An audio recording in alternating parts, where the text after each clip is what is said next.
Hello and welcome to Sex with Charlie and Nina. How you doing, Neens? I'm fucking smashing it today. You are, aren't you? I am. I'm a barber today. Not just today, but now forever. Congratulations. Well done. Thanks.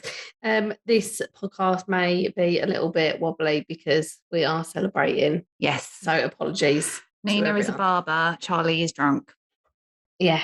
Nina is also a drunk barber, but not at the same time. But we are joined by a guest today. Stuart Fleming-Gray. Woo! Yeah. Hello. He is an amputee, friend of the podcast, and mental health advocate. Hello, Stuart. Hello, you right? Yeah, doing good, thank you. Thanks so much for coming on. Man, cheers for having me. Yeah, thanks so much. So you dropped us a message a little while ago and said that we should do an episode about disabilities and sex because it's hilarious. It can be. And it's different. Yeah, I've got more than one disability, so it's kind of, I've got other all right, stories. show off. Someone's doing well, aren't they? I'm special.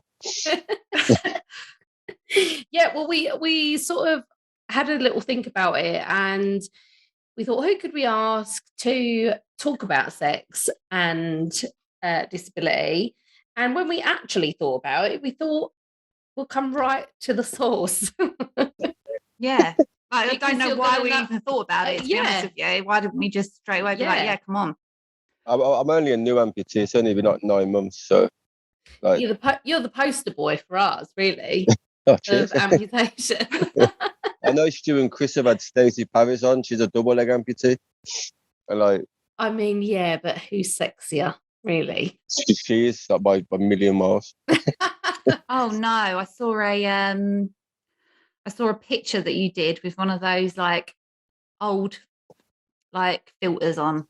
Oh, the old man face. Yeah, and I thought, fucking hell, all right. I know, I was proud of that one. I even looked at my beard. I was like, that looks strong. Well hot as an old person. Thank you. I can't. I'm 36, so I'm already going grey. But I hide it under a hood. I'm already going grey. There is not a single hair on this man's head. Can I just There is a little bit. There's a little bit going on. So, right. So you're new to the amputee scene, and you've been doing we've been kind of keeping track of your journey because you've been following the podcast for a little while, and you are doing your bit for men's mental health, especially. Can you tell us a little bit more about that? What you've been up to?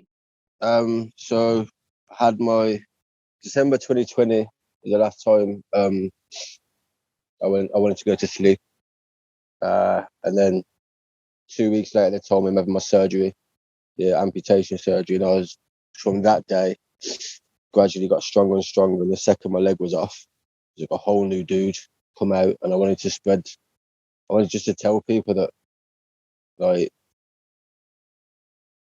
it's all right to fail, it's all right to fall, it's all right to cry, it's all right to feel sad, it's all right to do all these things, as long as you just get it out your head. Because I didn't get it out of my head for years, and thinking of what I almost did when I had 2 kids at that time. I've still got 2 kids. It doesn't bear thinking about it. So if I can help other people not feel like me and how I did, then I'll do that. Yeah. It is so important, and like this week has been Mental Health Week, actually, hasn't it? Obviously this won't come out now until a little bit further along, so there has been like a massive spotlight on that, and you don't consider it, I don't think, like when you're talking about mental health as like someone who doesn't have a disability, you don't really take it into consideration.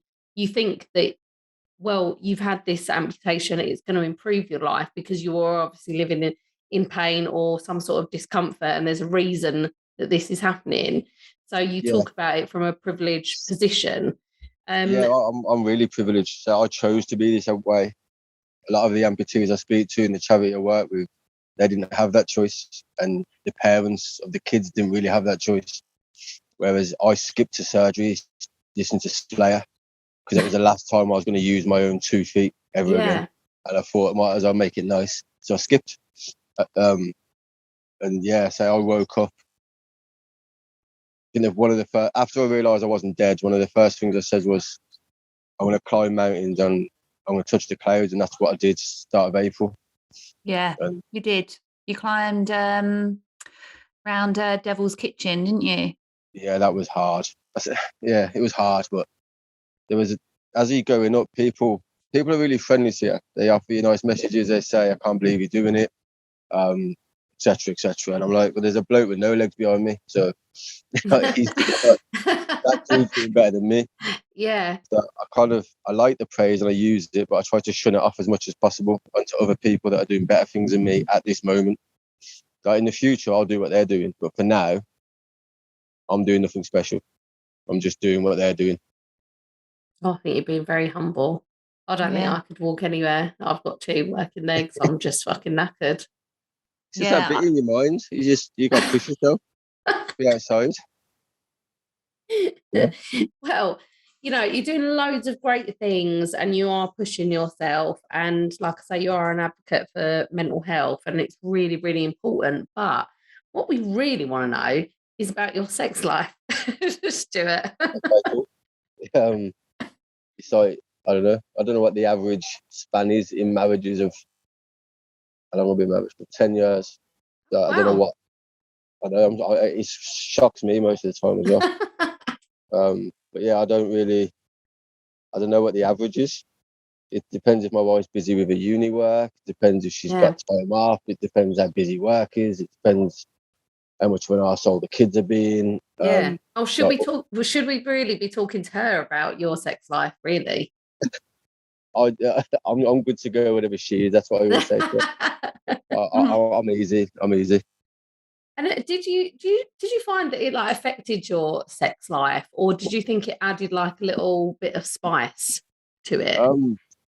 Because some people would bring in like a second person, or like try a new position, or bring in some sex toys. But like, I mean, technically, if you felt like a new man, like maybe you felt like a new man. I don't know if I say that one. To me, like for me, it's just trying to, like, the basic positions aren't as easy. It's like, even I didn't realise how difficult it would be, because I've only got one foot to kind of dig into the sofa, dig into the bed, and I've only got because I've got to switch my weight around a bit more in order to kind of do it that way. But it's just a learning curve, isn't it? So I'm only 36, so we've got plenty of years to learn. Oh yeah. So when you first got into it, did you find that you felt a little bit like almost like seasick, where you had to kind of, was it kind of like learning like a new thing, like learning how to walk? Yeah, it's kind of. You have to learn to fuck again. Kind of. It's just learning how to switch your body, and I was just excited to have sex again. Just honestly, so I like having sex. So it doesn't matter if I've had it an hour ago. I'm so excited for it an hour later. It's just how I am. Just excitable by sex. Well, yeah. Not in a bad way. Not in a bad way. Exactly. Yeah. And did you find like a new kind of lease of life? Because obviously before the amputation, you were very depressed up until the point that you found out you were going to have the operation. So did you kind of find like your mood improved and you were kind of more sexually active and more excited maybe than before? No, because I've never, even when I've been at my lowest, I've always enjoyed having sex. Oh, really? Yeah. The difference is now is that I don't get cramp. Like my calf was that tight before. It was close to snapping, and more than 10 seconds in my legs stuck in any position just cramped. Whereas There's now nothing worse, is there, than cramp during sex? It's a real mood killer, isn't it? It really is. But now I don't have that cramp, so it's easier.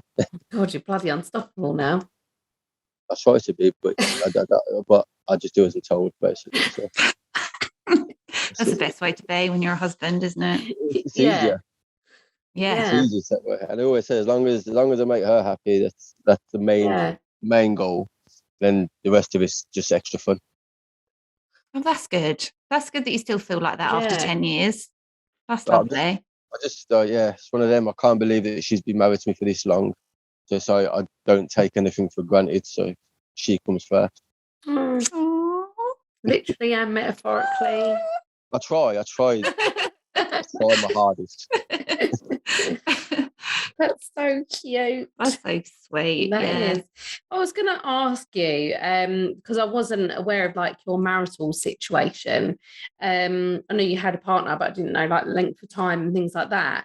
And one of the things that I'd written down was about have you been fetishized since having the amputation? Because I know that it's like a thing, and people in like disabled communities and like amputee communities are very heavily fetishized, and it's usually women, but I didn't know whether it was like a thing with men as well.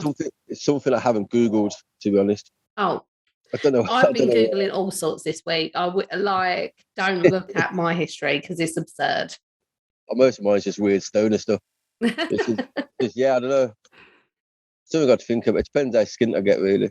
If it got There's always really, OnlyFans. if it got really bad, like I had a friend that sold underwear online. Oh like, yeah. Oh, we've all sold underwear online, Stuart.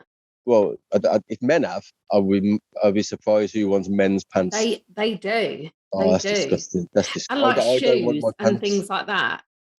Oh. Well, there's like a gay audience, isn't there? Yeah, so... I was going to say it's always to other men. It's never to women. I don't think women are buying men's underpants. No, that's what I was thinking, but no, I didn't think about it. It depends who it is. I mean, is there anyone that you would buy their underpants? What, a man? Yeah. Alexander Skarsgård, but that's like a proper reach. Would it be like memorabilia, or would it be like? Oh no, it's like material. Yeah, I'd put them on my face and just lay in bed. Oh, that's savage. Okay, so savage. Moving on. But what do you want me to do? Lie? I'm not going to lie on my own podcast. No, well, you shouldn't, and you should tell people. And I think if women want to buy underwear, yeah, and it's Alexander Skarsgård. Come on. Yeah. Yeah, I'm fully here for it. What about you? Oh, mate, I'd fucking buy a Brett Goldstein sweat. There's nothing I wouldn't buy for that man.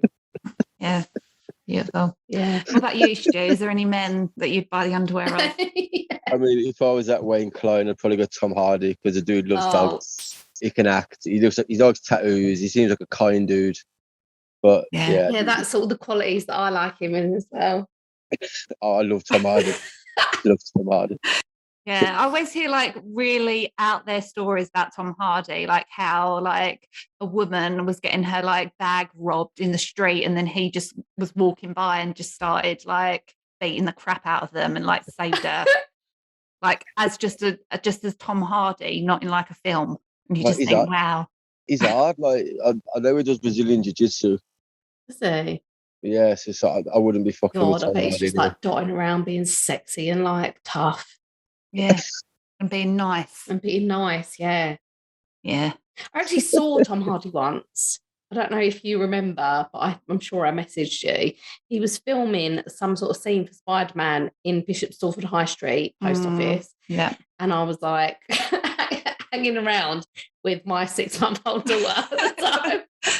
Just, maybe we'd lock eyes, maybe we'd fall in love. Yeah, and you'd take one look at your baby and be like, nah. Yeah, no thanks. Nah. Not with that baggage. Yeah. So we've been seeing each other ever since. Well, you've been seeing him. I've been seeing him everywhere he goes ever since. Yeah. Okay, right. Okay, we've got some questions for you. Yeah. That hopefully you've been preparing answers to. I have. Okay. I bet your wife's been like, what the fuck are you doing? Have you gone to her for help? No, because none of the stories are about her. No. Oh, okay. Well, that's kind of good in a way. Yeah. Because after the questions, it makes sense when you see the questions. Oh, yeah. Okay. Yeah. But yeah, she got intrigued when I was looking at sexiest song. She was intrigued It's to like, my I've never heard selection. that. Yeah. But no, just none of the stories involved her. So, Yeah, well, I think that's best. I think that's safest. When you're talking about like the worst sex you've ever had, if it is your wife, you would do well to never mention that, I would say. I'll be able to live in the house. Well, yeah, I mean, we would like you to stay married for a few more years yet. Yeah. We're about bringing people together Yeah, not on tearing this people apart. podcast. Not about splitting up marriages. We don't Yeah. need those kinds of lawsuits. Okay, so question 1, what is the worst sex you've ever had? So this was back when I was about 19, 20. I used to drink a lot and smoke a lot. So a lot of the time I didn't really know what was going on. And this wasn't this lady's fault. I don't remember her name. It wasn't her fault. But I just remember I was really high and we started. The first minute I was okay. And then just like that, my brain just goes, I wonder what pigeons sound like if they had like a Spanish accent. Something around, something ridiculous.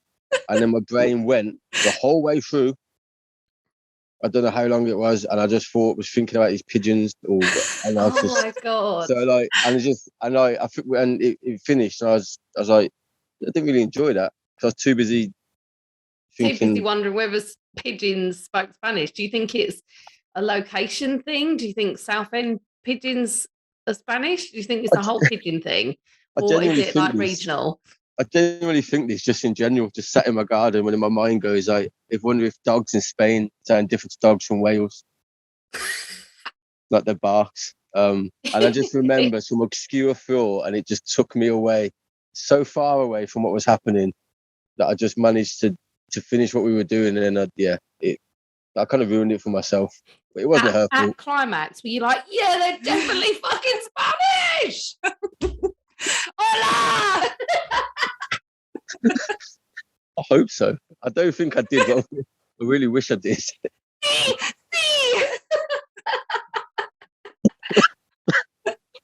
But yeah, so my kind of stoner thoughts got in the way of a good time.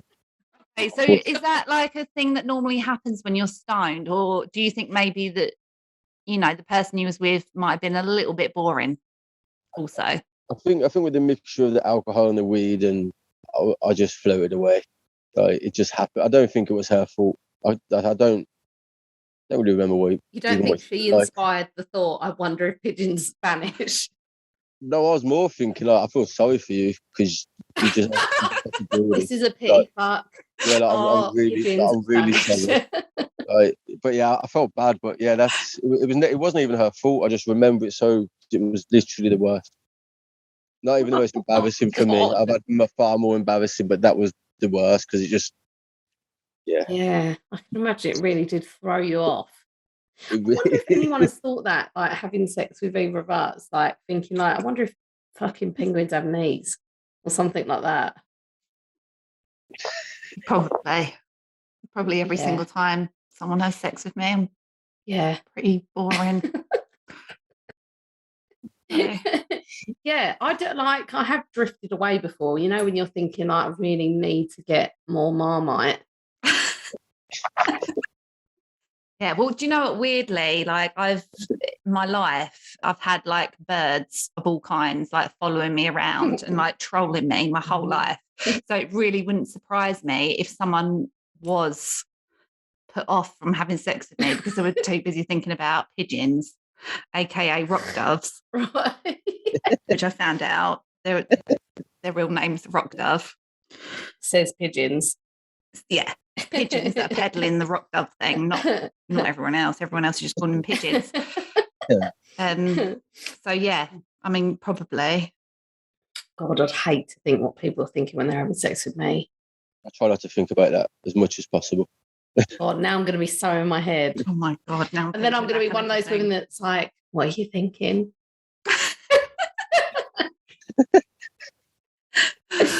Okay, right. What's your most embarrassing sex moment? So apart from the kind of obvious, I couldn't get it up, or finish within 30 seconds because it happens to any dude. I don't care who they are. Hey, listen, I don't think there's anything wrong. I actually take that as a compliment. That is the biggest compliment if someone finishes like in a matter of seconds. Yeah. A lot of not dudes getting it up thing is like, it's not a thing. Well, yeah, that's either because you're drunk or because they're in love with you. Yeah. You've either hyped it up so much. So yeah, it is it's flattery, I think, when women experience man's. Yeah, I think it's worse for the men than it is for the women. Yeah. Oh, it's so bad. It's just horrible. But like after all them, it was more like, just remember the first time I was caught. Well, one of my ex's mums, she pulled us downstairs and she told us off basically for being noisy. And I'd never had that before, so I found that really embarrassing. I look back now and just laugh, like it's funny. What, she like called a family meeting and was like, if you're gonna fuck, can you just keep it down? Yeah, but basically they were South African and she has such a good accent, the way she says it. And like she didn't look threatening, but she sounded it because of the accent. And I just remember being really embarrassed. But I don't embarrass that easily. It is what it is. That is embarrassing. That's never happened to me. That happened to you? Oh, I've had that, yeah. Have you? What, when someone's been like, can you? Yeah. My first boyfriend's mum. Oh my God. Like the next day was like, Charlie, when you stay over, do you mind being a bit quieter? And I was like, oh my God. Did you be like, sorry, yes, but your son's dick is absolutely 10 out of 10, chef's kiss. Oh my God, I died. No, I just ran out. Never saw him again. Don't worry, this is Lucas. I will not be staying here ever again. It's horrible. It is embarrassing. Yeah. Oh, but it's not my worst. It's not my most embarrassing moment, which is really depressing. Oh my God. But yeah, that has happened to me. Okay, so three. What is your sexiest song? So I'll start like, I love Cliche and I love Right Says Fred I'm Too Sexy. Simply he was my first crush ever. It's only because it's the amount of things that he's sexier than. It's too sexy for a shirt. It's like Japan. The whole of Japan, the dude can't go. He's too sexy. The entirety of Japan, he just can't step in. Yeah, he's banned because he's instant orgasm. Yeah, and it's just, so that's a cliche one. Tenacious D, Double Team. Oh, yes. Because he's not fuck her gently, which is obvious and awesome. I fucking love that as well. I love Double Team because it's just fucking funny. It's just so many funny bits. But then I'm kind of, it's more music for the mood. So when I was younger, I'd put on more like a band called 100 Reasons. Because it was never too heavy. I could concentrate to it. And there were no pigeon thoughts there. Yeah, and it weren't too emo. I mean, can you imagine if you were putting on Feed the Birds, Tuppence a bag from like Mary Poppins, where she's like fucking feeding the birds in Trafalgar Square. Or Nelly Furtado. I'm like a bird. Sorry, I'm not allowed to sing that. Copyright. Yeah. But there's a couple of the Incubus ones, Aqueous Transmission, I think it is.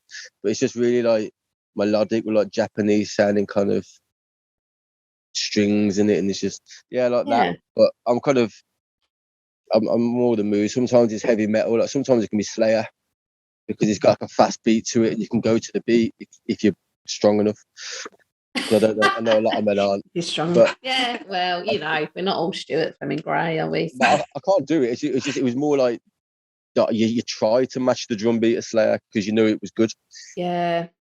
But I had a situation, I think I spoke about it on Hardcore Listening once, where I was having sex to like really sexy sort of like gothy music. And then on that playlist, and I don't know what it was doing there, was the theme tune to Fraggle Rock. And you just think like, what do you do? Do you stop or do you just carry on? Oh, stop. I didn't. Oh, we didn't. No. And so it was so horrific, and it was stuck with me forever. Because this guy was so like, he was so like gothy and emo, and like he had a skinhead and he wore like a wife beater and he had like eyeliner. I don't know what he was even doing there. Okay, so it's all like sensual and like fucking Cradle of Filth, and then it was Fraggle Rock. So you're thinking about Fraggle Rock. You, Stu, are thinking about rock doves. I sense the theme here, and it's rocks. Yeah. Rocks, oh my god. Oh, what a nightmare. I hate that, and I think about it often as well. Like when I'm like washing the dishes, and you know when you're just thinking, oh god, this is so embarrassing. Just on a normal like Tuesday washing the dishes, that comes back to me and haunts me. It's so cringy, and I can't. And I would hate for it to ever happen again. But I just know that Fraggle Rock theme tune is going to be in there somewhere.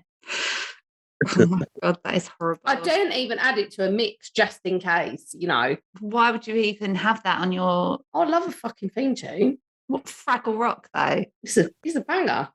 It's a banger when you're not being banged. It's great. It's really cheery and wonderful. But not when you're fucking... Well, when I was younger, we used to sing an alternative version of Fraggle Rock. Okay. Is there an alternative? Well, yeah, it's like a rude version. Did you not sing that? Do you know what I mean? No. Please. You have the mic. Madame, please step up. Oh, I'm all on my own now. God, I don't know the I'm words. going to have to fucking sing it now. I'm like Dancing Cares Away.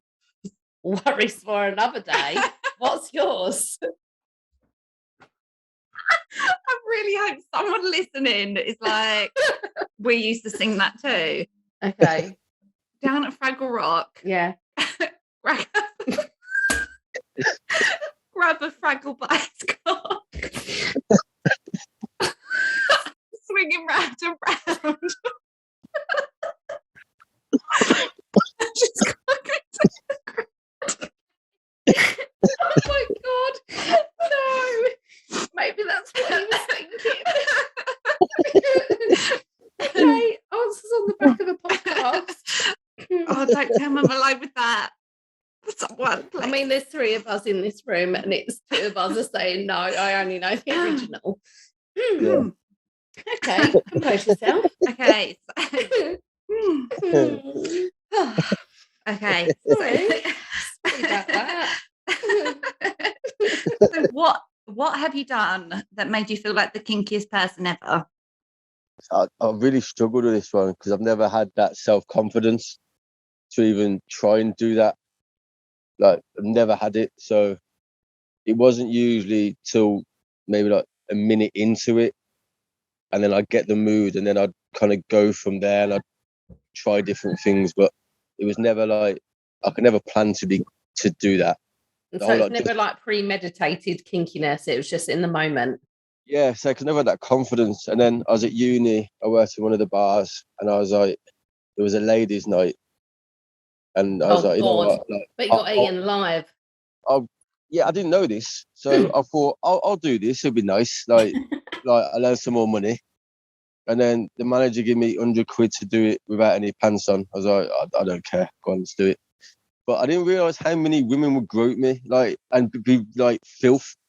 Like, some of them were like in their 50s. I'm like, Jesus, my mum's your age, motherfucker. How dare you? And it's just like, but I thought I'd feel really kinky because I'm a topless waiter. I weren't ripped, but I was high, I had confidence. I walked around with these shots, and it was horrible. It was just, and that kind of just put me off as well. I was like, I ain't doing that again. Oh and everyone God. It's one of them. In case I embarrassed myself, I didn't do it. So I'd wait till the moment, and then okay, now I can do this, whatever. Yeah. So yeah, it's kind of a boring answer, but yeah, it's kind of the answer of a man that had Women no confidence. Are terrible when they get together. Oh, I didn't realise. Yeah. It's like I did 2 years earlier. We did another ladies' night. Me and 2 bouncers from the student union. We danced to Beyonce Single Ladies in the one-piece swimming outfit. And we learnt the dance on the day. Oh my God. And we knew there was going to be like 300 ladies there. And it was all, I think it was for breast cancer. And we thought it'd be funny. They told us to go on at 8, come back at 9, come back at 10. Well, at that time, we're hammered, we're stoned, we're drunk. And the man before us was on Britain's Got Talent as a stripper. But obviously, on Britain's Got Talent, he didn't get out his fucking trench, or what you call it, truncheon. It was fucking huge. And we just looked at each other and we went, what, socks? It's got to be socks. If they've just seen that, we can't, like, we're not expecting to be that big, but we need to make a good serve ourselves. And that was good, like we did the dancing, and that there was no, like, none of the groping. So I thought, the second one won't be as bad. And yeah, it was just, they were dirty. It was. They are unreal. Have you watched the program with, it was on Sky with Michelle Keegan, a comedy, Brassic? You watch that? Oh, I've watched a bit of Brassic. I haven't seen that. Only the first season, I think. There's a scene where one of them, don't know what season it is, but he has to be a stripper at a ladies' night, and he come in and the old ladies, and the quote they use is I think it's along the lines of, "Them old ladies are fucking violent and feral," like something like that. It's like, this reminds me of that night in Varsity. Yeah. I can believe it. I've worked the bar on like many a night, and there was like ladies' nights where I've worked in various places, and honestly, it is like it is feral. It is. I don't understand how women just go from like, because when they come in, they're like, just here for a night out with the girls. I'll have half a rosé, please. And then by the end of it, they're like fucking dishing out blowjobs. It's fucking insane. Yeah, it shocked me. Yeah, but then I've seen like my own sister is like massively into strippers, and like, I'm not really there for it. I'll go because out of solidarity, but she fucking loves a stripper. Oh. Yeah, she does. Yeah, my cousin was the same. Yeah, loved a stripper. I'm not. It's cringy. Yeah, like, I find it really cringy. To me, you're paying to get turned on, and then you can't do fuck all about it. So you get 30 quid to think you're going to have sex because she's really good at her job. Yeah. And you're going to leave all aroused and excited to a room that's full of men. But for me, that's the best bit. Like, I just think, like, if there were like men's strip clubs, which there really aren't very many like male strip clubs, are there? I don't know any. But that would be the best case scenario, because you'd get to see like dick, and then you don't have to ever see them again. No? If I wanted to see dick, I mean, I can get on my phone and see dick, but then they want you to like communicate. Yeah, there's fucking tons of dick. But like, it's the like carefreeness of it and not having to commit to anything. But men in strip clubs, I used to work on a bar in a strip club, and they used to be like obsessed with these women, and you just think, you could just see boobs and then go home. Why are you waiting around to accept your marriage proposal? You could just see boobs and then leave. It's wild, isn't it? They're more simple-minded though. Like, if men see boobs and then they're dancing all sexually, men are just like, yeah, sex. But I don't get it. Like, I went on my stag do, I've been on other stag do's, and it's just I went to ones in Hamburg and my mate's stag do, and they were like half men, half women dancers. Oh, okay. Which I didn't mind. It didn't bother me. I wasn't looking at the men dance. I'm watching the ladies dance. And like, they got my mate involved. The stag, like, chain around his neck, crawling around like a dog, pouring wax on him. And all to Rammstein, Du Hast. I love Rammstein. Sexy though, isn't it? But I love Rammstein, and now every time I listen to it, I see fucking ass just bopping around, just all happy with wax on him. I'm like, motherfucker. Oh no, ruined it. Yeah, it's just not for me. So I'd rather not spend 30 quid to get turned on. And then well, there's a strip club. Well, there was a strip club in Southend that I went to, and obviously Southend's one of the most tragic places. You can't call that a strip club. It was a strip club. It was a pub where women happened to be naked. There was that removed all sexiness from anything for me. It was really sad. Yeah, it hurt my heart to be present in that place, honestly. Yeah. I think a lot of men would like that if they're comfortable in a pub. Like, It was just a lady so dancing. dire. And like, I am all for women stripping and making money off of men. Like, I couldn't be more clear about that. But this was like where strippers went to die. And it was so horrible, wasn't it? Yeah, it was literally that. There was a woman there who introduced herself as Jaffa Cakes. No. And obviously I'm like, Jaffa Cakes? Why do people call you Jaffa Cakes? Which she obviously wanted to be asked. And it was because she had like really big brown nipples. And I was like, oh, babes. I call them burger nips. I know, but Jaffa Cake sounds much nicer than burger nips. No one's going around going, hi, I'm burger nips, are they? Yeah. So she was going around saying, hi, I'm Jaffa Cake. I mean, at least a Jaffa Cake has more nutritional value. Because of the orange. Yeah. Yeah. Yeah, and it was a pound in a jar. Oh, that's what I hated most about it. And I was like, why are we even here? Oh, pound in a jar. Yeah, it was a pound in a jar. I was with my brother and I was with my boyfriend. And we were in there because my boyfriend's brother, who is horrendous. He was on a date. Well, he was seeing someone, came to this strip club, and he wanted to come to it. So we met him there, and I was like, I really didn't want to be there. And the strippers were all like, oh, you don't have to pay, and your boyfriend doesn't have to give any money in because we don't charge men when they're with their partners. I was just like, oh my God, this place is so sad. I was like, take this 20 quid. Yeah, charge them more. Here's £20. Go and get a coffee, have a couple of hours. And I don't want to be patronising, but it was really sad. It made me feel so sad. Yeah, it's the backdrop of it that is the problem. Like the strip clubs that I have worked in have been a little bit like sexy, a little bit opulent, whatever. But like this backdrop was fucking depressing, wasn't it? Well, the guy behind the bar, who was also the bar manager, I recognised. And I was like, oh, hi, I recognise you. And he was like, oh, yeah. Did you used to go to the Alex like a few years ago? Oh, yeah. He was like, yeah, I used to be like an up and coming DJ. And now I'm just stuck here. And he was like, very much like, I wish I was dead. Yeah. So the whole place was like the most depressing. Yeah, it had like a really old man vibe in there. And that's what did it for me in that place, is that like women were like busting their backs, trying to earn some coin, and men were sitting there reading The Sun, eating some fucking KP peanuts. That's what bothered me most about it. Like, if you're going to go to a strip club, at least like take in the scenery of boobs. Pay attention to the women. Yeah, but they're just like flicking through the fucking like sports section. That's what I can't. Yeah, it was tragic. But you're a stripper. Yeah. You were a stripper. Male stripper. Yeah. Dancer. Sorry, you've been Topless sexualised. Okay, so number 5. Who is the worst person you can think of, and who is the sexiest person?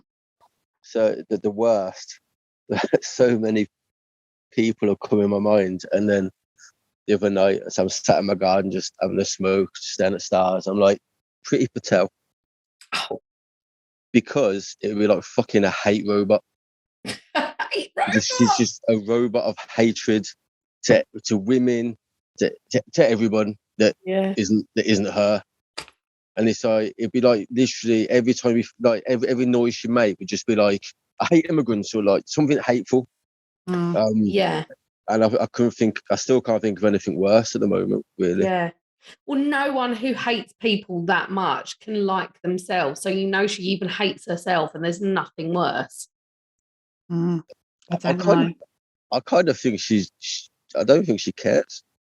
I don't think like you can't love yourself. You can't hate people the way you hate people and love yourself. You can't. She has no emotions about anything. She doesn't care about even her, like, there's nothing. There's just nothing there. She represents so many like people that are suppressed. Yeah.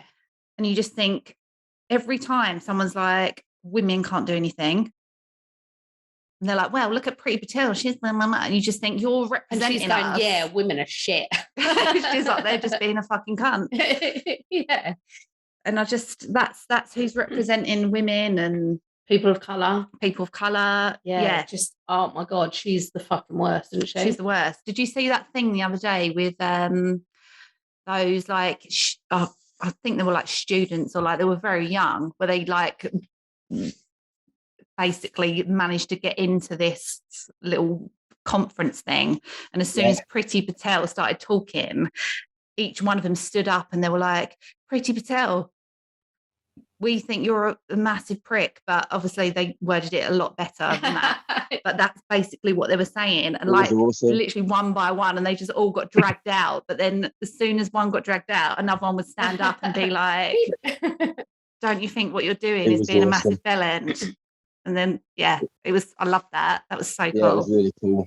I like that. You just wonder how she sleeps at night. Because I do one thing that is mildly inconveniencing another human being, and I fucking rack myself with guilt. Yeah. Well, I'm constantly apologising for things that people have done to me. So yeah. I know, I feel bad when I love my daughter too much.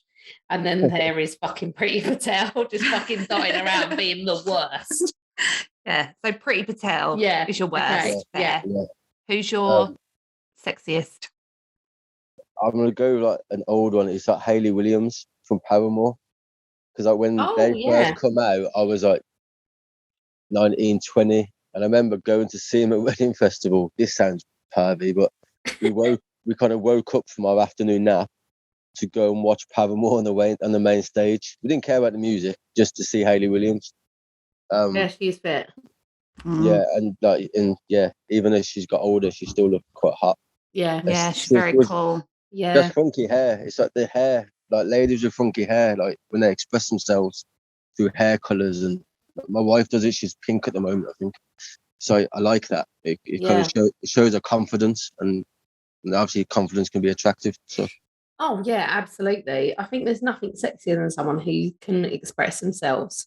Oh yeah, it's my favourite thing ever. If someone's being them, it's like really sexy. Yeah. It's the best version of someone. Like, when they're confident, they're them the best version of themselves. So it's a good thing.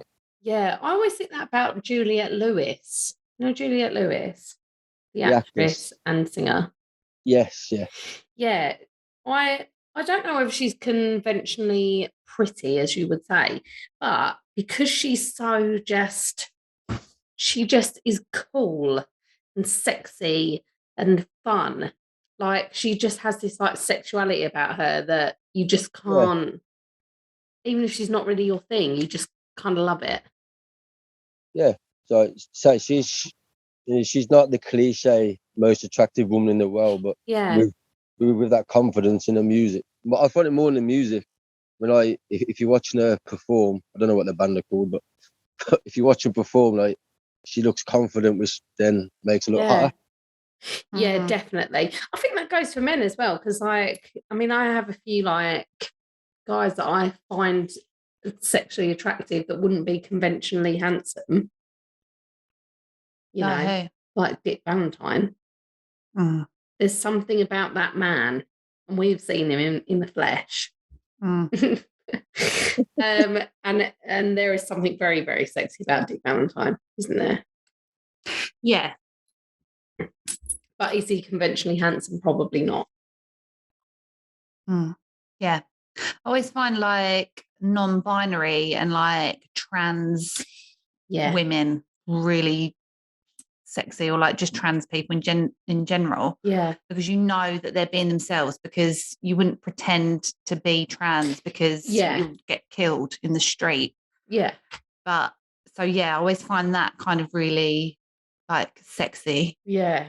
Oh yeah, definitely. But that is just because the baseline is they're just being themselves, and I fucking love that. Like, I love that bravery and that like coolness. It is hot, isn't it? Yeah. It's nice as well. It's fresh because it's something pure rather than something else. It's nice. Yeah. Like, why are people trying to be the same thing? Like, I've never understood that. Like when I was younger, like when you're younger, I think you try to be, unless you just have that strength in you to just do whatever you want.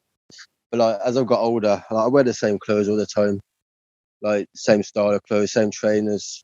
I wear hoodies, shorts, and Vans. That's pretty much it. It's like because I'm comfortable, especially with like my leg out, I feel comfortable. That makes me then carry myself with more confidence, which even my wife has says, "Oh, you look more attractive at the moment because obviously you're not trying to kill yourself. You're happy and And you are very like out there with that. I think like there are people that have been through similar sort of experiences to you that would find it easier to cover themselves up and not present that to the world.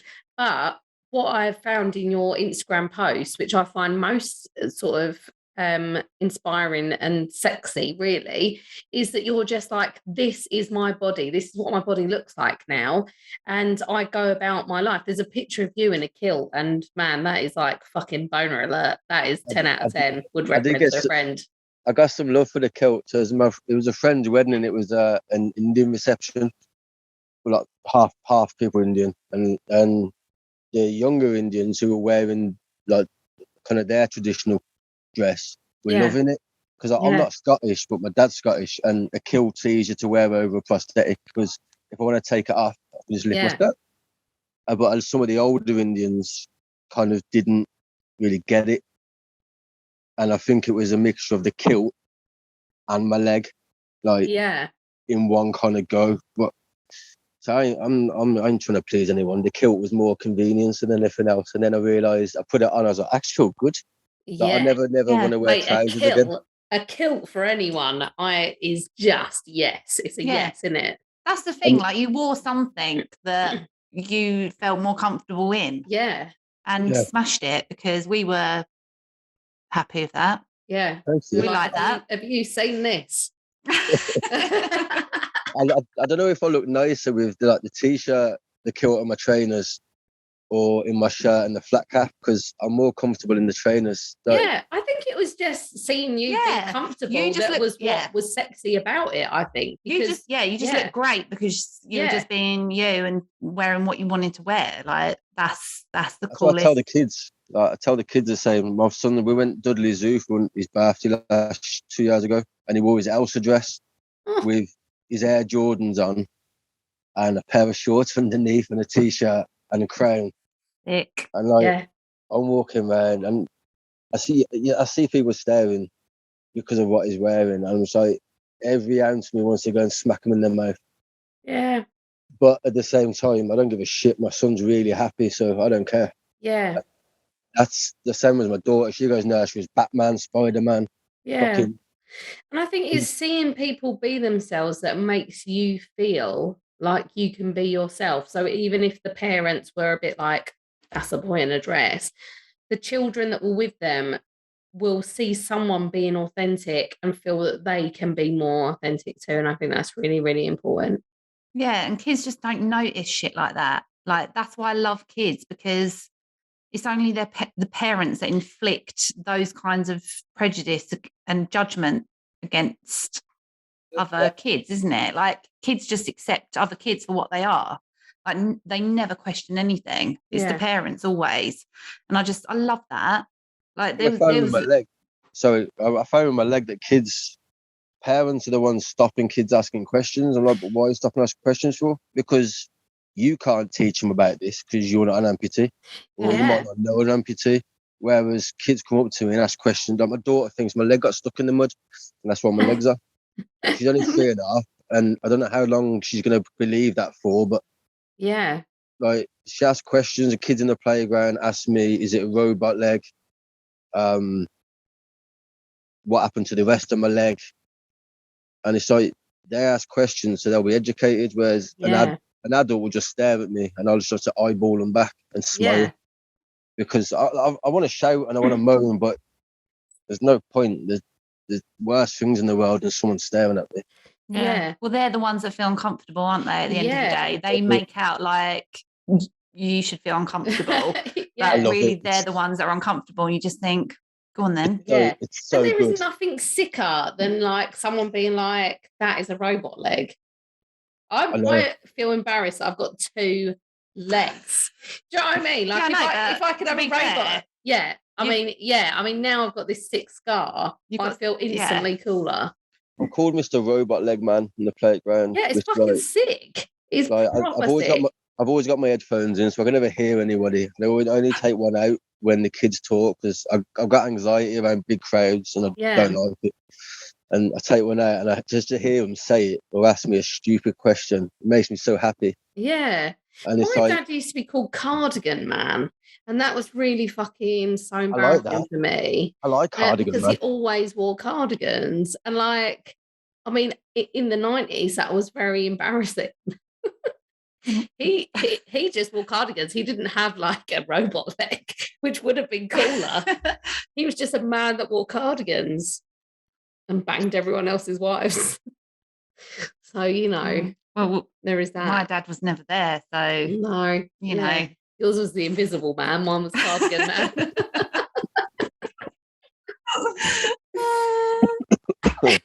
I mean, anyway, we're going around the houses. Yeah. And the reason we asked you why, who was your hottest and who was your worst, is because we want to ask you, Stu, would you rather fuck a live Priti Patel or a freshly dead Hayley Williams? Live Priti Patel. I can't go weird. I can't. You'd still rather fuck a live Priti Patel? Could you live with yourself knowing that you've had sex with Priti Patel? Oh no, I'd have to go into mushrooms just every day.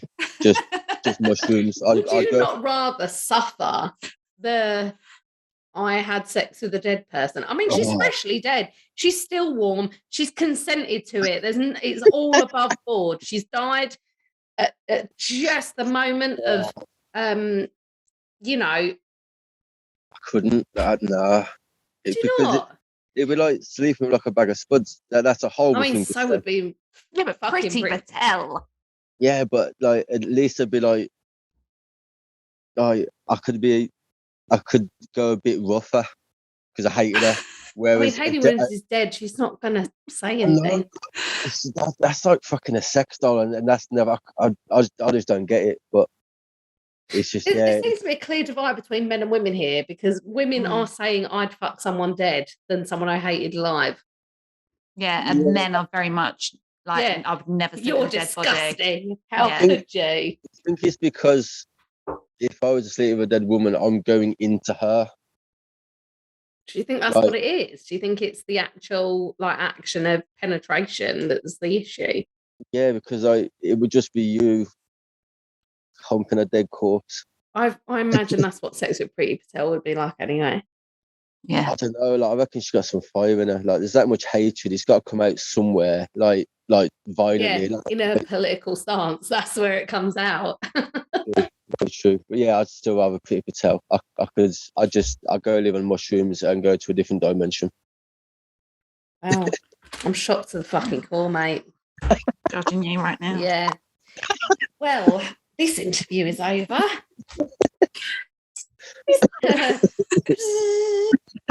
Recording ended. Yeah. Anyway. Wow. That's not gone the way we wanted it to go. No. We always try and coax people into sleeping with dead people. It's like our thing. It's our kink. Yeah. Okay. Well, I mean, that is really all I have to say to you. How long have we been going? Let's have a look. A little under an hour. A little under an hour. Well, I've got some news then. Okay. So hang on. The news to Charlie and Nina. Yeah. Okay. So the other day, you might like to hear this. The other day, I said to you about penises. I know we talk a lot about penises, but I said to you, I put it to you, Mr. Speaker, that penises are shaped the way they are to scrape out semen. Right. Okay. And you were like, what? No, that can't be right. I was like, that's a lie. That's a lie. You said that was a lie, and I've done a little bit of a peep into it. And I'm going to tell you that penises are shaped that way because of this. Scientists believe penises have evolved to become a tool with a ridge to remove semen of love rivals. So that is why penises are the shape they are. Okay, and so they can scoop out. This is the scientific term. They can scoop out 90% of semen in one thrust. Yeah, but penises aren't shaped like a spoon. No, they're not. But they're ridged to create a vacuum and a pull to remove semen. Okay, like a plunger going in there. Kind of like a plunger. Yeah, but depth is important. A 3/4 thrust can only remove 40% of semen. So you have to proper get in there. Fucking smash it. But the reason penises are shaped the way they are is to remove semen of love rivals. What say you, Stuart Fleming-Gray? Oh, that's fucking disgusting. This made me look at sex differently. I mean, it's a good thing. It's only because in the past there was about 20 again, and there was one girl who, like, me and my mate and another dude.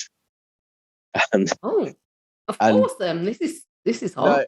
No, it weren't a foursome. It was she like she get bored. It's kind of like a rota. So a couple of weeks she would do like Ryan, a couple of weeks she with John, and it was weird. Like, wait, she's got this down. Right, okay, yeah. But now hearing that, I'm like, now in my head, I'm just imaging my mate who was there kind of before me. Yeah. I might ring him after this and inform him of this because it's. Oh yeah. Just by the way, whilst you were banging all of these people. Okay, so if a woman was to have sex with like multiple men, one after the other, the one with the biggest penis has got the most chance of getting her pregnant. Yes. Yeah, because he can. Or the one with the most spoon-shaped. Well, it's not spoon-shaped, but I suppose the length and the depth play into this. And so the curve. If he can reach further in, it just sort of like goes in and then sucks out. Oh, that's horrible. Do you just carry on banging? Is this a contraceptive that we haven't touched upon? Look, scientists. No, it says science doesn't add up. The science doesn't add up. Yeah, I can't. That's foul. Listen, I'm not a scientist. I'm just reporting. I'm a reporter. I'm not a scientist. You know, women's like vaginas are shaped like a curved pipe. That's why men's penises are curve upwards, because that's if you're lucky. Oh well, no, you can get some that go like that. Yeah, or like that, or like that, like that. Yeah, but I suppose it just matters on the head of the penis, because if it's like going in. Sorry that you have to sit here for this while we're discussing this. But yeah, so it goes in and then just draws it out like a sort of. So the like helmet is doing the scraping. Yes, yeah. So it's ridged to.